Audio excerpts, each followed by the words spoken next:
एक अदालत में मुकदमा था 2 आदमियों पर, हाथापाई हो गई, लठ चल गए, खून बह गया। मजिस्ट्रेट ने पूछा लेकिन कारण तो बताओ।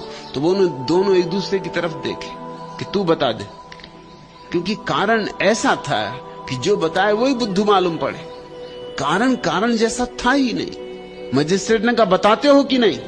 एक दूसरे की तरफ क्या देखना, बोलो क्या हुआ मामला। तो उन्होंने कहा आपसे क्या कहें, कहते संकोच लगता है।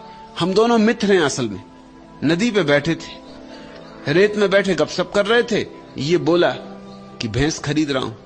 मैंने कहा भाई भैंस मत खरीद तू, क्योंकि मैं खेत खरीद रहा हूं और तेरी भैंस खेत में घुस जाए, अपनी जिंदगी भर की दोस्ती 1 मिनट में खराब हो जाएगी। मैं बर्दाश्त नहीं कर सकूंगा। मेरे खेत में तेरी भैंस, मैं बर्दाश्त बिल्कुल कर ही नहीं सकूंगा। तू मुझे जानते ही कि मैं क्रोधी आदमी हूं। तेरी भैंस को भी ठिकाने लगा दूंगा, तुझे भी ठिकाने लगा दूंगा। माना दोस्ती अपनी पुरानी है, छोटी सी बात पे क्यों खराब करना? काहे को भैंस खरीदना, कुछ और खरीद ले जिसमें कोई झंझट ना हो। मगर वो भी जिद पे पकड़ गया, उसने कहा मैं भैंस खरीदूंगा। तू कौन है रोकने वाला? तुझे अगर बहुत डर है तो खेत मत खरीद, और भैंस है तो भैंस है। भैंस का क्या, कभी घुस भी जाए। अब कोई 24 घंटे हम भैंस के पीछे थोड़ी फिरते रहेंगे, और घुस गई तो क्या बिगड़ गया।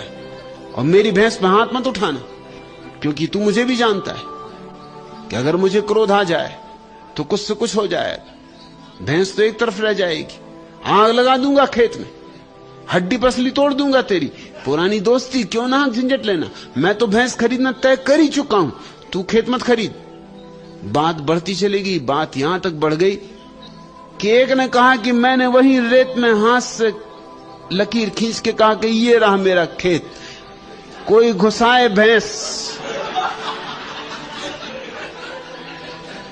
और इस ना समझने अपनी अंगुली से इशारा करके एक दूसरी लकीर खींच दी, कहा ये घुस गई मेरी भैंस, कर ले कोई कुछ मेरा।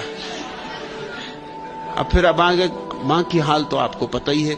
इस सिर पे जो पट्टी बंधी है, अस्पताल में भर्ती होना पड़ा।